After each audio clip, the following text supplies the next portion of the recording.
Et bonsoir à vous, Khadija Mohsen-Finan. Bonsoir.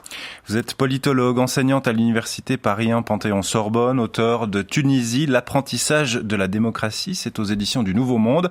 Vous êtes à Tunis, justement, plus d'un mois après la prise de pouvoir du président Kaïs Saïed. Ce dernier a toujours les rênes de l'État, les pleins pouvoirs, alors qu'il avait prévu de geler seulement 30 jours le Parlement. On l'a appris cette semaine. Khadija Mohsen-Finan, vous n'étiez pas optimiste il y a un mois quand on vous avait reçu. Aujourd'hui, vous l'êtes encore moins, j'imagine ? Oui, je le suis encore moins parce que force est de constater que le pays est soumis à la volonté d'un homme, qu'on le veuille ou non. Cet homme, c'était déjà le chef de l'État. Il s'est appuyé sur l'article 80 de la Constitution qui octroie des pouvoirs exceptionnels au chef de l'État s'il y a péril imminent sur la cohésion de la nation ou sur le fonctionnement de l'État. Alors, normalement, ça devait durer 30 jours, mais par voie de communiqué, il a fait savoir sur le site de Facebook de la présidence de la République que ce serait prolongé. On ne sait pas encore pour combien de temps. Et aujourd'hui, il y a véritablement une confusion qui règne avec une absence de vision sur l'avenir de la vie politique, un retard indéterminé sur la formation du gouvernement, le Parlement qui reste gelé alors que selon l'article 80, il n'a pas à l'être. Et il y a un abus aussi dans la manière d'interpeller des citoyens, une politique spectacle, et on ne sait pas aussi quelle est aujourd'hui la place de l'armée. Est-ce qu'elle garde sa neutralité par rapport à la vie politique? Khadija Mohsen-Finan, on imagine que cette prolongation va plutôt s'inscrire dans le temps. En tout cas, c'est ce que votre pessimisme, enfin c'est ce qu'on ressent à l'écoute de votre analyse.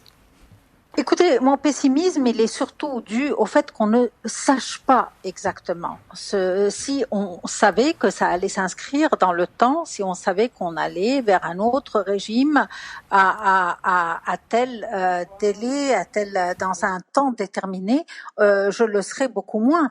Mais je crois que c'est l'opacité qui nourrit mon pessimisme aujourd'hui. Et pourtant, Khadija Mohsen-Finan, l'opinion semble soutenir Kaïs Saïed et sa prise de pouvoir. Pourquoi cela ? Alors, les gens ont été véritablement soulagés parce que tout était bloqué, le pays ne fonctionnait pas. Il y avait les trois chefs des trois pouvoirs, le Parlement, le chef du gouvernement et le chef de l'État qui ne s'entendaient pas. Il y avait des ordres et des contre-ordres qui étaient donnés et nous étions au terme d'un processus très long qui a duré 10 ans et qui a bloqué la vie politique. Donc effectivement, les gens sont contents parce qu'ils se disent qu'il y a un sauveur, une figure, si vous voulez, miraculeuse qui va venir les sauver.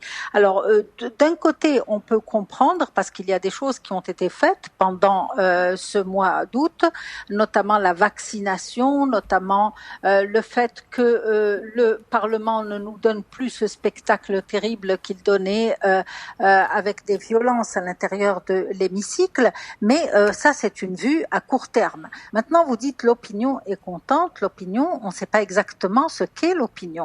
Il y a des sondages qui sont faits. On ne sait pas quelles sont les questions qui sont posées, à quel échantillon c'est posé. Je vois autour de moi qu'il y a de plus en plus de questions qui sont posées quant à justement cette opacité qui entoure la vie politique. Khadija Mohsen-Finan, est-ce qu'on est toujours dans l'apprentissage de la démocratie, pour citer votre ouvrage, ou est-ce qu'on est dans son enterrement ?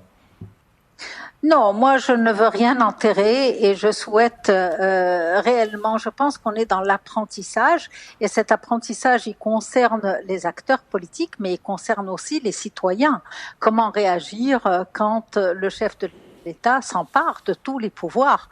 Est-ce qu'il faut se contenter d'une joie en disant que nous sommes débarrassés de ceux qui ne savaient pas travailler en montrant du doigt Ennahda. Ennahda, effectivement, a commis énormément d'erreurs, mais Ennahda n'a pas gouverné seul.